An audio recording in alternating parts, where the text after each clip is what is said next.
Gita cooking চ্যানেলে সকলকে স্বাগত। আজকে আমি আপনাদের সামনে নিয়ে এসেছি সাইটিং মাছের ভাপা। তো প্রথম থেকে শেষ পর্যন্ত পুরো রেসিপিটি দেখার অনুরোধ রইল। আজকে হবে সাইটিং মাছের ভাপা। তো এখন আমি মাছগুলো সব কিছু দিয়ে মাখিয়ে নেব। বাইরে প্রচণ্ড পরিমাণে বৃষ্টি পড়ছে, জানি না ভয়েসটা শোনা যাবে কি না। দিয়ে দাও। তো এবার দিয়ে দেবো কিছুটা পরিমাণ লবণ, দিয়ে দেবো সামান্য পরিমাণ হলুদ। লবণ কি আর একটু লাগবে? না, লবণ বেশি লাগে না। ও, সাইটিং মাছ বেশি লবণ লাগে না। তো এবার দিয়ে দেবো সর্ষে, পোস্ত, কাঁচা লঙ্কা বাটা। কাঁচা পাকা লঙ্কা বাটা। খুবই শর্টে রান্না। তো এই মাছটা এইরকম ভাপা যদি করা হয়, সত্যি কথা ভীষণ টেস্ট হয়, পুরো ইলিশ মাছের মতো খেতে লাগে। এবার দিয়ে দেবো উপর থেকে সর্ষের তেল। আর এখানে সর্ষের তেলের পরিমাণটা একটু বেশি দিতে হবে।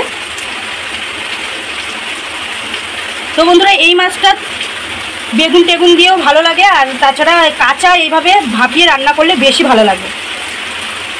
এবার এটাকে খুব ভালো করে মাখিয়ে নিতে হবে। হাতে কম সময় থাকলে পরে এইভাবে রান্না করবেন, ভীষণ ভালো লাগবে।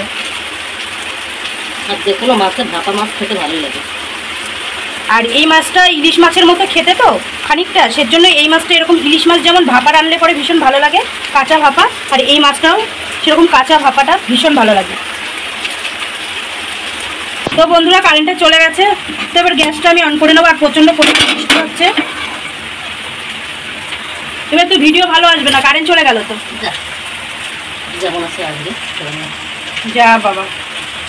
তো এবার মাছগুলো দিয়ে দেব। জানি না এই অন্ধকারে ভিডিও কেমন আসবে বন্ধুরা।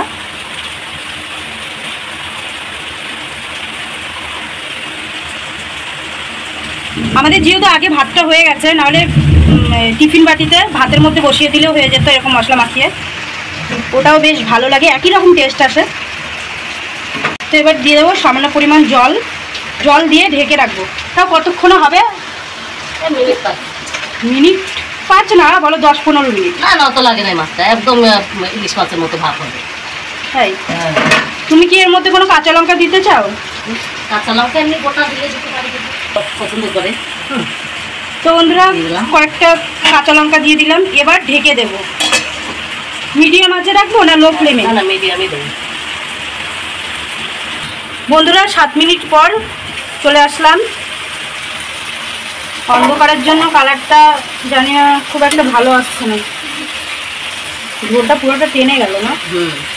এরকম এরকম মশলা মশলার সমেত কিন্তু বেশ ভালো লাগে। হয়ে গেছে মাছটা, কত সুন্দর হয়ে গেছে, বিশাল সেদ্ধ হয়ে গেছে। তো বন্ধুরা, মাছটা হয়ে গেছে, আমি নামিয়ে নেব।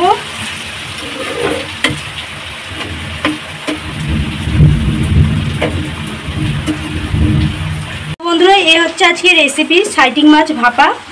তো অন্ধকারের জন্য খুব একটা ভালো ছবি আসছে না, যেহেতু এখানে বৃষ্টি হচ্ছে প্রচণ্ড পরিমাণে। তো কারেন্ট চলে গেছে। তো খেতে তো মারাত্মক হয়েছিল, পুরো ইলিশ মাছের মতো। তো তোমরাও এভাবে করে খাবে, আশা করি অনেক ভালো লাগবে। তো আজকের মতো এখানে শেষ করছি, দেখা হচ্ছে নেক্সট ভিডিওতে। ভালো থাকবেন সবাই। আর তো ভালো লাগলে লাইক, কমেন্ট, শেয়ার করে দেবেন।